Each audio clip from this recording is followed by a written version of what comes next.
2021 खां वठी DRA allowance ॾिए पियो। हिन वक़्तु वफ़ाक़ी मुलाज़िमनि खे 70% DRA अलाउंस ॾिनो वञे पियो, जॾहिं त हिन बजट में सूबाई गवर्नमेंटनि पंजाब, सरहद, TPK या बलोचिस्तान, आज़ाद कश्मीर, गिलगित बल्तिस्तान, उन्हनि सभिनी गवर्नमेंट पंहिंजे पंहिंजे सूबाई मुलाज़िमनि खे 30% DRA अलाउंस ॾिनो हो, जेको सिर्फ़ ऐं सिर्फ़ सिंध जे मुलाज़िमनि खे न ॾिनो वियो हो, जंहिंजे ख़िलाफ़ 30 तारीख़ ते धरणो लॻो हुयो। उन खां पोइ पंहिंजो इस्लामाबाद लाइ धरणे जो ऐलान कयो वियो त सदारती हाउस जे अॻियां धरणो लॻंदो। उते धरणे खां 2 ॾींहं अवल सदारती हाउस जे तर्जुमान सिंध जे अलायंस जे चेयरमैन सां ॻाल्हियूं कयूं त बाबा असां तव्हांखे सिंध गवर्नमेंट जो मसइलो आहे ऐं तव्हांखे सिंध गवर्नमेंट सां ॻाल्हियुनि लाइ विहारियूं था, पर नतीजे में ॻाल्हियूं त कोन थियूं, पर वेतर सिंध जे मुलाज़िमनि सां माटेली माहवार सलूक कंदे संदन पेंशन में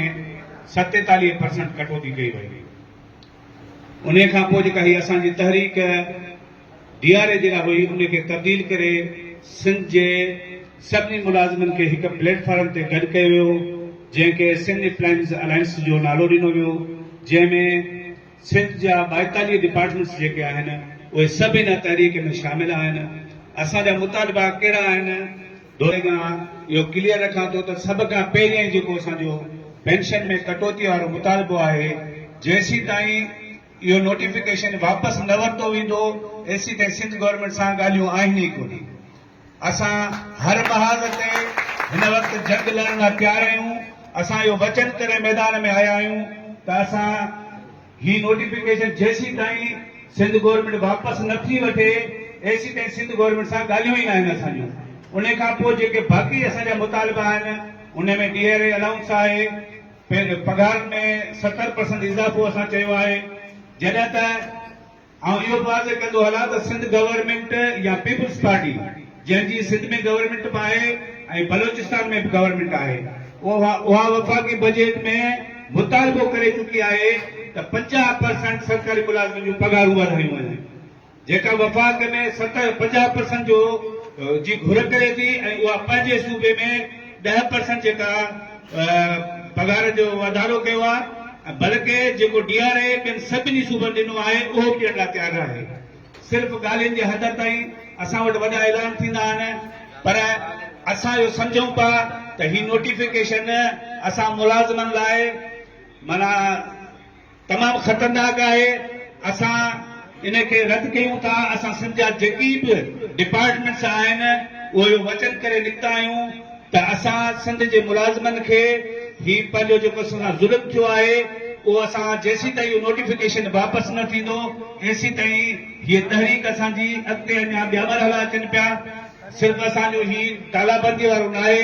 6 तारीख़ ते असांजो इंशाअल्लाह जेको बिलावल हाउस जो घेराव आहे उन में शहरी तंज़ीमुनि खे प्लस में जेके हिन वक़्तु सरकारी मुलाज़िमनि ते लिखनि पिया उहे असां उनखे ॿुधाइणु चाहियूं था त ही असांजे रॻो असांजो मसइलो न आहे, पर हीउ असांजे औलाद जो या जेका ईंदड़ नस्ल असांजो आहे उन जी जंग आहे जेका असां विढ़ण वञूं पिया। ऐं इंशाअल्लाह ताला जेसीं ताईं असां ही पंहिंजा मुतालबा तस्लीम न कराईंदासीं एसीं ताईं इंशाअल्लाह चुप करे कोन वेहंदासीं। असां सभिनी दोस्तनि खे गुज़ारिश कंदासीं, छो त ही हर मुलाज़िम जो मसइलो आहे, सिर्फ़ु पेटेल या पैरामेडिकल जे यूनियन जो मसइलो न आहे, पर जेकी बि 1 ग्रेड खां वठी 22 ग्रेड ताईं सिंध सरकार जा मुलाज़िम आहिनि उन्हनि सभिनी जो गॾियल मसइलो आहे त असांखे जेको 6 तारीख़ जे लाइ तयारी करणी आहे। अॼु जेका हीअ असांजी वेहक आहे उहा बि इन सिलसिले जी कड़ी आहे त ही 5 ॾींहंनि जो एहतजाज जीअं 27 तारीख़ ते ख़तमु थींदो त सीधी मीटिंग आहे, उन में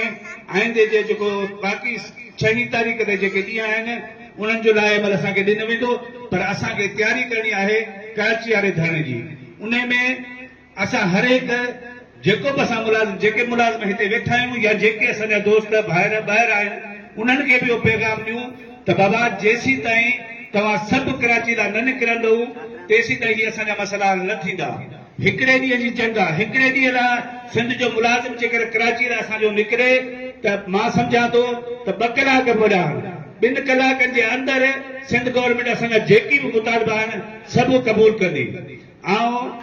साहबी भाइरनि जो निहायती शुक्रगुज़ार आहियां ऐं उन्हनि खे बि गुज़ारिश कंदुसि त ही तव्हां सिंध में जेको कुझु ॾिसो पिया महिरबानी करे हिनखे सोशल मीडिया ते प्रिंट मीडिया ते ज़रूरु लिखो।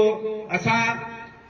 हितां जे MPA साहब खे बि MNA साहब खे गुज़ारिश कंदासीं त तव्हां असेंबलीअ में हीअं सिंध असेंबली जो इजलास हले पियो, जेकर असांजो MPA साहब ॿाहिरि आहे त जेके ॿिया हुते मौजूदु आहिनि उन्हनि खे बि असां गुज़ारिश कंदासीं त ही सिंध जो वॾे में वॾो मसइलो आहे सिंध जे मुलाज़िमनि जो, त उन में उहे असेंबली जे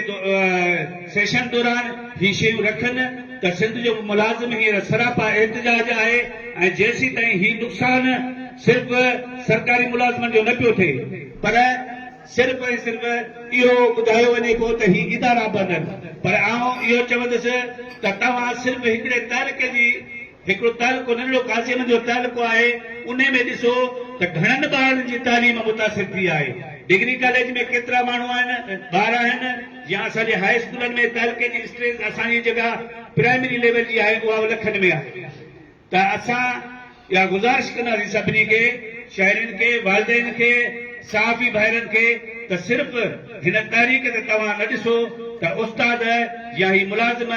मैदान में आहिनि पर नुक़सान केतिरो पियो थिए उन ते तव्हांखे लिखणु खपे। त ज़ाहिरी आहे त रुॻो एजुकेशन डिपार्टमेंट कोन्हे का, सभु डिपार्टमेंट आहिनि। हिन हॉस्पिटल जे अंदरि रोज़ानो जे बुनियाद ते केतिरा मरीज़ ईंदा हूंदा उहे डेली जे बुनियाद ते वापसि वञनि पिया, त उन्हनि ते बि नज़र विझो। तव्हां सभिनी वॾी महिरबानी, लख कुर्ब।